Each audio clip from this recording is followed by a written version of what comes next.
അല്ല ചുമല ഞായറാഴ്ച ആയിട്ട് എന്തെങ്കിലും ഓഫർ ഉണ്ടോ എന്റെ അടുത്ത്?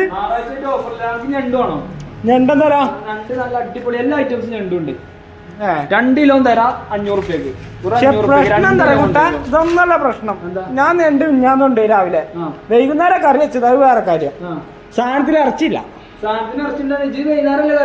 ക്ലീൻ ചെയ്ത് തന്നെ ഉണ്ടായത്. ഞണ്ട് ക്ലീൻ ചെയ്താല് ആ ഞണ്ടിന്റെ മീറ്റ് ഇങ്ങനെ മെൽറ്റായി പോയിക്കൊണ്ടിരിക്കും. ഇത് നമ്മൾ കുക്ക് ചെയ്യാൻ തുടങ്ങുമ്പോഴാണ് ഞണ്ട് ക്ലീൻ ചെയ്യാൻ പറ്റുള്ളൂ. അത് പുതിയ അറിവാണ്. അങ്ങനെ ഞാൻ പറയുന്നതല്ല, എവിടെ വേണമെങ്കിൽ ചോദിച്ചോ. ഞണ്ട് ക്ലീൻ ചെയ്ത് കഴിഞ്ഞാല് അതിന്റെ മാംസം മെൽറ്റ് ആയിട്ട് ഇങ്ങനെ പോയിക്കൊണ്ടിരിക്കും. സീരിയസ് ആയിട്ട് എത്രയും പെട്ടെന്ന് ക്ലീൻ ചെയ്യാം, എത്രയും പെട്ടെന്ന് കുക്ക് ചെയ്യാം. അതാണ് വേണ്ടത്. സിൽക്ക് ആണെങ്കിൽ ഇന്നത്തെ ഓഫർ 1.5 കിലോ 400 റുപ്യ തരാം. 1.5 കിലോ 400 റുപ്യക്ക്. ഇന്നും വില കുറച്ചാൽ നമുക്ക് ക്വാളിറ്റിയിൽ കോംപ്രമൈസ് ചെയ്യാം. ആയിക്കോട്ടെ. ഇതൊക്കെ ഇതിന് ഈ ക്വാളിറ്റി ഉള്ള സിൽക്ക് എനിക്ക് ചുങ്കത്രങ്ങാടിയിൽ കിട്ടുമോ? അറിയില്ലടാ. നല്ല കിഡിലെ സാധനങ്ങള് വേണമെങ്കിൽ അടിച്ചു കയറി പോന്നോളി.